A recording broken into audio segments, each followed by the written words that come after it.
Hello and welcome to Zero Pucks Given, the UK ice hockey podcast.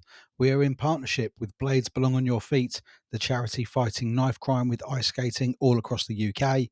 And we are in partnership with Hockey Art Co., the clothing company for you hockey fans. Worn by the best, hated by the rest. Zero Pucks Given listeners get a 10% discount on everything on the Hockey Art Co. website. If you enter the code ZP10 upon checkout, you'll get your discount on anything that you like from their website. So go there and check it out. Once you finish listening to this, of course. This is episode 37, and myself and Anthony Russell are still doing the Britton preview. This is for you INVICTA Dynamos fans. Let's have a chat about how your season's going to go.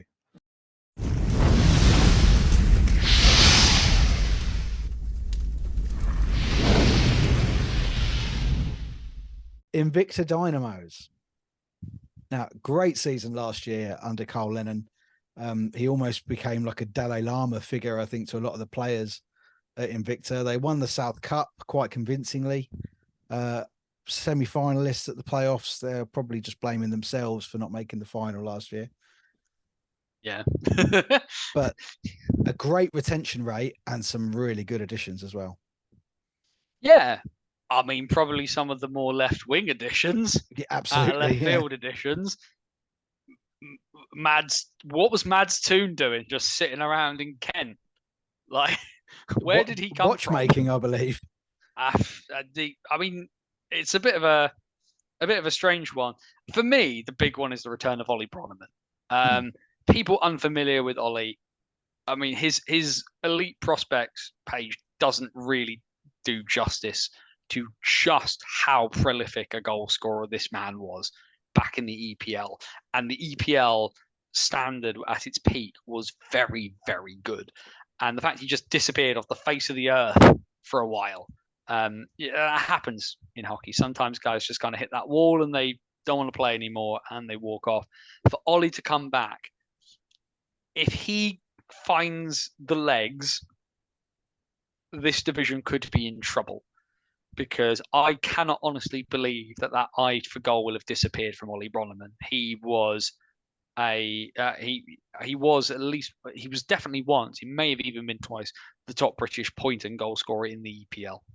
And he was, on his day, unplayable at times. So the fact that Carl Lennon has managed to pull him back into the game after so many years away is firstly a bit weird, and it does make you wonder about what roster options came Carl's way in terms of building up this forward core. But in a division where a lot of guys are established where they are, you've got to take chances. And for a team like INVICTA that won the cup last year because they played very well, but let's face it, how would they have done in the final against Streatham if Streatham would count? Sometimes you have to do different things to make progress. INVICTA have taken a chance on an import that hasn't played for a while. They've taken a chance on Bronneman, who's not played for a while. And you know what? Fair play. Fair play to them for it. Well, they had a lot of points to replace, didn't they, after the loss of Yuri Hushka through suspension? Yes. There's a lot of points to replace. It is a lot of points to replace. I think having kept Stanislav Laschak will help there, because Stan at this level is clearly very, very good. Having Owen Dell back around is very, very good. Obviously, his time in Hershey in the USPHL has only made him a better player. But again, how much will we see of him? How much will Romford be calling on his time? And there's a bunch of really, really good names in there that have been around for a while. Lots of good experience. Tom Saw. I mean, Tom Long's still going. Tom Long is my age. I remember Tom Long in Basingstoke. But the big signing up front for me for Invicta is less so much those guys. Tommy Huggett is a player who disappeared off the radar last year, and at the end of the season, just didn't appear for the Raiders at all. Nobody really knew why. And then he suddenly turned up, having left the Raiders in Invicta, and for whatever reason, and I venture it's probably because this is an opportunity for Tommy to get some ice time. This is a big year for Tommy Huggett, for him to show up and show out, because a couple of years ago I was told this kid's going to be great at national level and just never seemed to quite stick at it. This is the year where he's going to get more ice time and the ability to try and score some more goals. If he unlocks in his head what he needs to unlock, when you think of the other offensive firepower that they've got, could be good. Could be really, really good. This could be Tommy Huggett's here to prove all of those good things people told me about him. I think when I spoke with John from NIHL roster updates last week, the one that really stuck out for him for Invicta was Dan Scott. Scotty is ridiculous. It's a ridiculous player at this level. Treble winner in 2018 with the Bison. The fact that they've managed to get him back is more than just the fact that he is immediately in the upper echelon of defensemen. This is the prodigal son returning home. If they can find a way to get Aaron Connolly back, I think there'll be Invicta fans just sort of like floating up to heaven on a cloud like Moses. They'll be that happy. But that's it's a very, very large, very, very large decor. But again, with Scotty, it's not just about his defensive play, though he's very good at it. That's points on the back end. That's secondary scoring, which at this level is going to be huge, huge in games. There's your power play quarterback. There's your guy to make an outlet pass from the back to immediately switch the direction of play. Like there's a lot of good guys on there, and shout out Harrison Lillis for making it to the top of the appearance charts. Yeah, that's a fine achievement. Yeah, Harrison will be on with me in November. Yeah, and shout out Aaron Strawson, who's somehow still going. But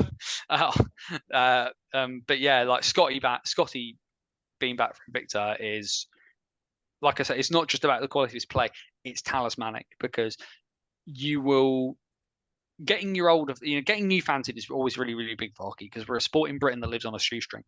But having that enthusiasm of the people that go week in, week out is what will also start drawing new people in. Yeah. We talked about Alan Lack being a character. When you talk about JJ Pitchley being a character, Scotty's a character. He is he's a big personality, but also a big game player. And this is where, maybe in that you don't want to mention the semi-final of the playoffs too much, but there is a big game player who could have changed the tide of that game for them, because it's bad mistakes at the end that cost them against Solent. Yeah. And having a guy like Dan Scott who will just take a hold of a game from the back and just go, nah, this ain't happening. And Invicta are playing on the Sunday instead of Solent. I'm sure Alex Murray will say that they would have done that to any team in the last 20 seconds of that they game. Absolutely could have done. I think that's the bit, and we'll talk about Solent more. Talk about Solent more in a minute. They absolutely could have done. But Dan Scott is different gravy at this level. They've brought up some good ones from the Mustangs as well. They've got some good young players. Some of them doing a scouting mission at the weekend. Regan O'Neill, we saw you at the Riverside. You were not very discreet. Don't need to be. Why not?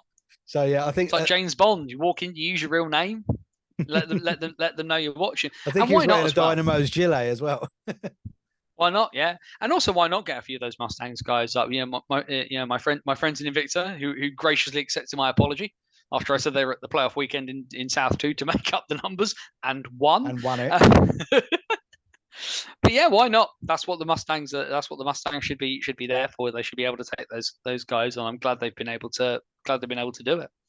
Yeah, so like I say, and the effect that Cole Lennon has had on that group is just absolutely unbelievable.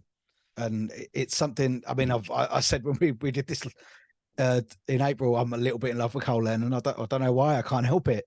there's just something about the guy. I think playing for him, they all want to skate through a brick wall for him.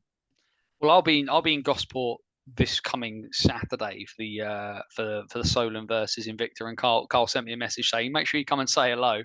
So he's either just interested to meet me and see who I am, or I've said something wrong and I should run for the hills. Definitely the first one. I think he might be the loveliest man alive.